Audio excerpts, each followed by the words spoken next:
Hi boys and girls, today I'm going to read the story called Arthur's Pet Business. The author is Mark Brown, and I want you to be thinking about how does the character of Arthur take care of pets? What are some things that he does in order to take care of pets, okay? You've been looking at puppies for months, said DW. When are you going to ask Mom and Dad if you can have one? I'm waiting for just the right moment, said Arthur. Promise not to say anything.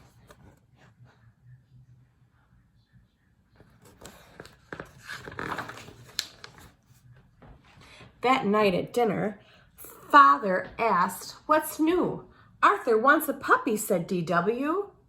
"Blabbermouth," said Arthur. "A puppy's a big responsibility," said Father. "I think I can take care of it," said Arthur. "We'll think about it," said Mother. "Usually that means no," said DW.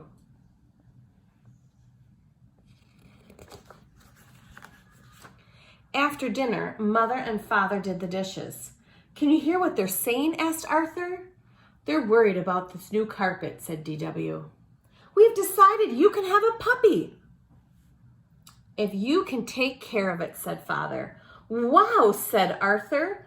"But," said Mother, "first you need to show us that you are responsible." I wonder what that means. What does Arthur need to do to show he's responsible?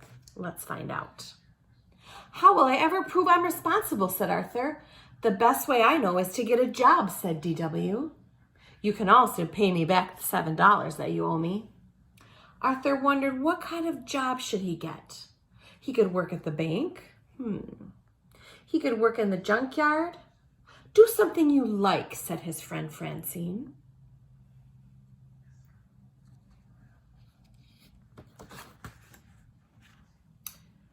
"I think I'm going to take care of other people's pets," said Arthur. "Tell Mom and Dad, and that will show Mom and Dad that I can show responsibility." Arthur and Francine put up signs to advertise his business. His family helped too. The sign said, "Arthur's Pet Business. A good bet for your pet. Call Arthur." Arthur waited and waited, and suddenly the phone rang. "Hello," he said. "This is Arthur's Pet Business. How may I help you?" "Yes, no, when? Great," said Arthur. He had his first customers.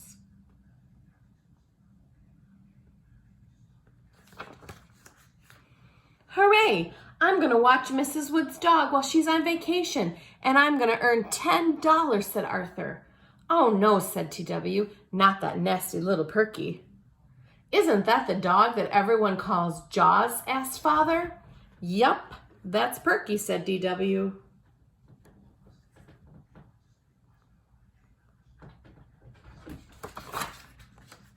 The next morning, Arthur ran all the way to Mrs. Wood's house. "Right on time," said Mrs. Wood. "Grrr," said Perky. "She hasn't been herself," said Mrs. Wood. "I'm worried." "Oh, I promise I'll take good care of her," said Arthur. "We'll be best friends." "Grrr," growled Perky again. "Here's her schedule and list of things she doesn't like. See you next Sunday."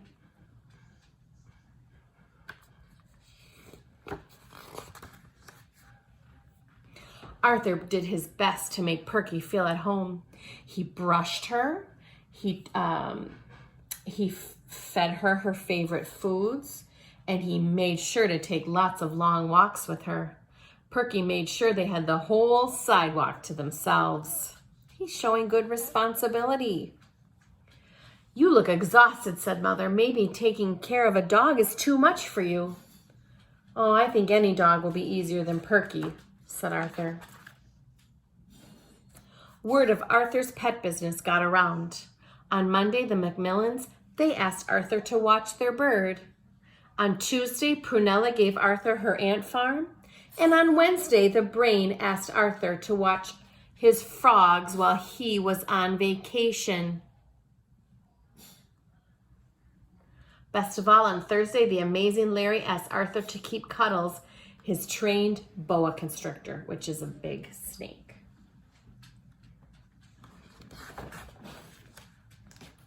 Animals were everywhere in their house until Mother suddenly put her foot down. "I want these animals in the basement," she ordered.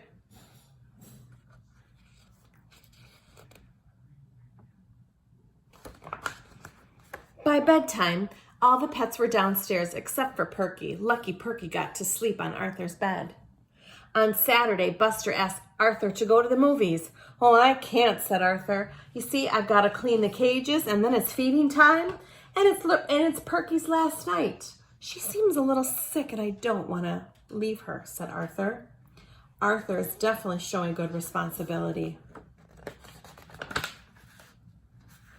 "Well, I bet you're happy today," said DW. "Today is the day that you get rid of Perky and you collect your $10. "I can't believe it," said Arthur. "I actually think I'm going to miss Perky." "Arthur, Mrs. Wood is on her way," said Mother. "Wait here, Perky," said Arthur. "I'm going to go and get your leash."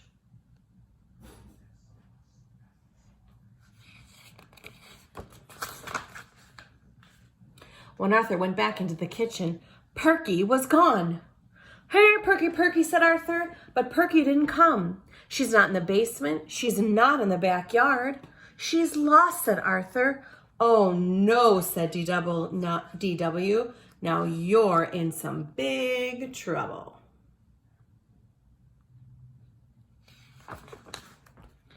"Arthur, Mrs. Wood is here," said Mother. "Hi, Mrs. Wood," said DW. "Guess what? Arthur lost Perky."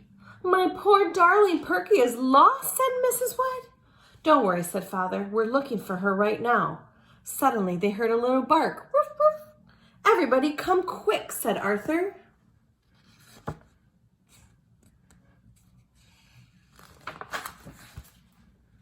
"Look," said Arthur. "Little Perky had puppies.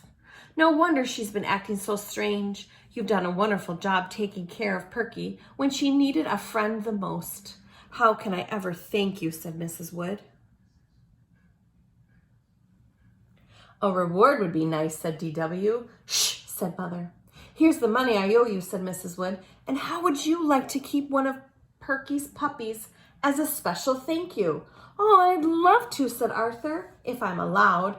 "Of course," said Mother and Father. "You've earned it. You've shown good responsibility of how to take care of a pet." "Wow," said Arthur, $10 and my very own puppy. "I can't believe it."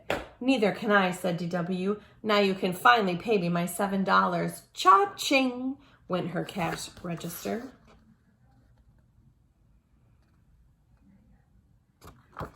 And that's the end of Arthur's Pet Business.